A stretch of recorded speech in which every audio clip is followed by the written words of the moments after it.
Buenos días, mis y compañeros en general. Hoy mi grupo y yo vamos a exponer sobre el tungsteno análisis crítico desde las páginas 103 hasta la página 117. Santiago de Chuco, 1892, París, 1938. Poeta peruano, una de las grandes figuras de la lírica hispanoamericana del siglo XX. César Abraham Vallejo, el más grande poeta nacional, nació en un pueblito serrano del norte llamado Santiago de Chuco en 1892, pero murió lejos de su patria un Viernes Santo de 1938 en la ciudad de París. Sus padres fueron Francisco Vallejo y María de los Santos Mendoza. Tuvo 10 hermanos.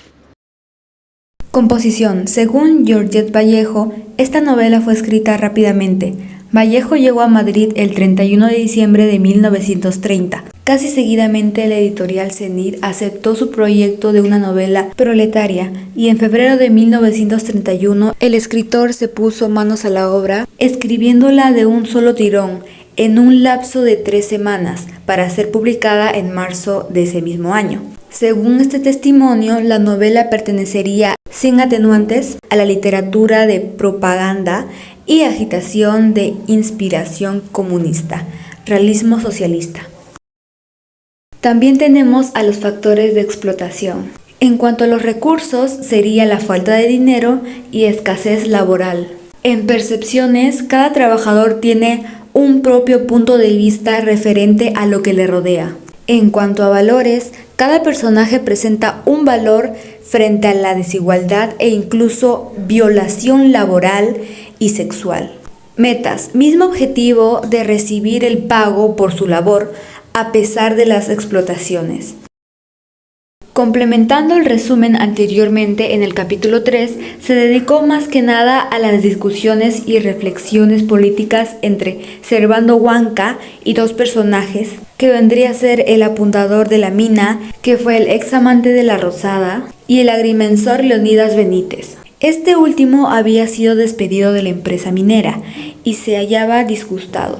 El herrero Huanca les platica y les aclara del movimiento revolucionario mundial en la que todos los explotadores serán derrotados y los obreros e indios de todas partes del mundo serán liberados.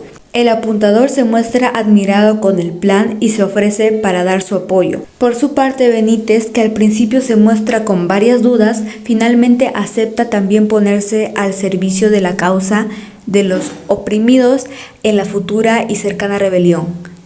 Con este último suceso termina la novela. Personajes principales. Servando Huanca, el herrero. Era un tipo de indio puro, muy inteligente, rebelde y taciturno. Leonidas Benítez, agrimensor y ayudante de Baldomero. Tímido, sin ninguna capacidad para el comercio.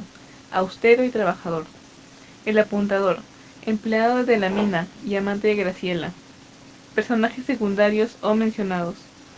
José y Mateo Marino, Mr. Take y Mr. Weiss, Graciela, el alcalde, el cura y el doctor. Estructura del contenido, desde el despido de Leonidas Benítez de la mina hasta la conversación sobre temas políticos, revolucionarios y comunistas entre el herrero, Benítez y el apuntador. Tema principal, la polémica entre Benítez, Huanca y el apuntador sobre el ejercicio de poder por los obreros y los pobres, las experiencias revolucionarias del mundo y el plan para luchar contra la mina por la explotación de los obreros. Tema secundario, el dilema de Benítez por ponerse totalmente del lado de la lucha obrera. Tiempo histórico. Si hablamos del tiempo histórico nos referimos que esta novela está situada en la primera mitad del siglo XX, en que los Estados Unidos ingresa a la Primera Guerra Mundial y necesita más y más tungsteno para su economía de guerra. Tiempo psicológico. El tiempo psicológico de la época se caracteriza de un lado por el natural abuso y uso de los pobres para los trabajos forzados y para beneficio descarado de los dueños de las empresas y las autoridades de cada pueblo. Figuras literarias. En la novela se encuentra la figura del símil y de la metáfora, por ejemplo, A le llenó el alma hasta la boca, ahogándose como si mascase amargos vellones de tiniebla. B. Benítez era la economía personificada, defendía el más pequeño centavo con un celo edificante.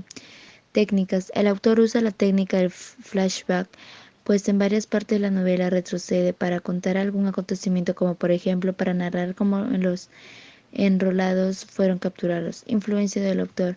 Todas sus lecturas del marxismo le han servido para la redacción y la estructura de la novela. Problemática. Se dan discusiones y reflexiones políticas entre Servando Huanca y el agrimensor Leonidas Benítez. El herrero Huanca vaticina una revolución mundial en la que todos los injustos explotadores serán vencidos y los indios de todas partes del mundo serán liberados. Aunque Leonidas Benítez se aferra desde un comienzo a su creencia, son los intelectuales los que deberían gobernar. Y por último, Benítez está muy convencido de que los intelectuales deberían servir a la clase trabajadora obrera bajo las órdenes de esta. También buscamos más información y encontramos este caso de explotación en la actualidad. Rescatan los restos de 2 jóvenes atrapados en contenedores en un centro comercial incendiado en el centro de Lima, Johnny Coico y Vilma Seña, dueños de la Galería Nicolini, quienes habían habilitado un taller informal. Fueron sentenciados a 35 años de cárcel por los delitos de violación, era libertad personal y trata de personas agravada con fines de explotación laboral y cautiverio. Según Deloitte, afirma que las condiciones de trabajo descubiertas en ese lugar se aproximaban a formas modernas de esclavitud como el trabajo forzoso. En estas líneas se nos narra cómo Benítez, Huanca y el apuntador reflexionan y se dan cuenta de la explotación que sufren los indios y los pobres. Asimismo, Benítez empieza a ser consciente de todas las barbaridades y el maltrato que ejercen los integrantes de la Mining Society sobre el indio, y cómo él, en su posición privilegiada, nunca se había dado cuenta.